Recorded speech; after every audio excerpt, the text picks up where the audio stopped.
Bingelela abalandeli be-channel sisichazelo lamaphupho igama lami nguHlengiwe Sibongo Mboto-ke. Namhlanje ngisifisa ukuthi ngeke ngichaze nje ukuthi kusho ukuthini uma ukuthi uzibone uphupha ugiya noma usina.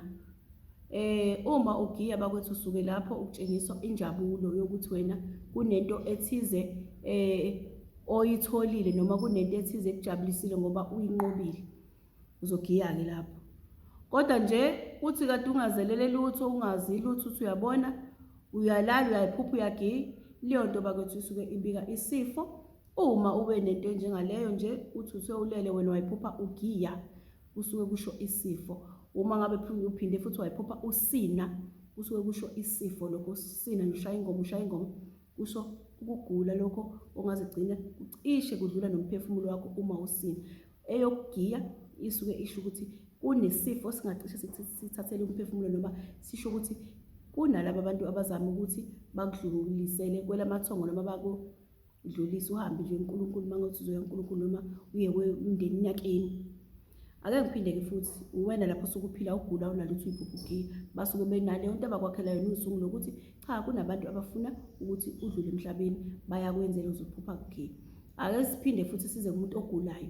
Umuntu ogulayo lele phansi umfice egiya noma umfice esephila engasaguli athi sengisindile, leyo muntu usuke esho usuke ekhombisa isimo angithi ngithe ugiya kusho ukuthi lapha khona unqobile waphumelela esifisweni sakho.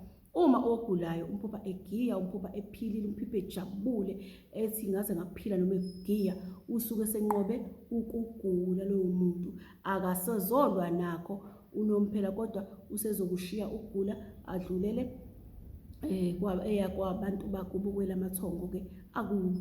Uma nje bakwethu uphuphe ukugiya kanjalo wena ubungaguli, basobha kusuke khona okusuke kusina kukujeqeza, basuke befuna ukugodukisa uye kwelakini bovuka ukhulume nabantu bakini ngoba sobekutshela, bovuka nokuthandazela uNkulunkulu ngoba sekutshela. Uma ngabe kuthi uphupha umuntu egiya umazi ukuthi akaguli, lalela mfonele umtshele noma mchazele, hamba kuyena umchazele ukuthi ngiphuphe into enjengale, le nto idinga ukuthi uyithandaze, le nto idinga ukuthi ukhulumele nabantu bakini ngoba bayakutshela ukuthi kunabantu abakhokhela uzungu lokwenza okubi kuwena. Kodwa osuke egula elele phansi uphupha egiya, lowo muntu usuke esekhomba indlela asezoyihamba, uhambo asuke esezolihamba. Uzombona-ke egiya noma esephila, akasazodlala-ke bakwethu. Okwanamhlanje ngicela ukuthi ngime lapho, ngizophinde ngibuye futhi nezinye izincazelo.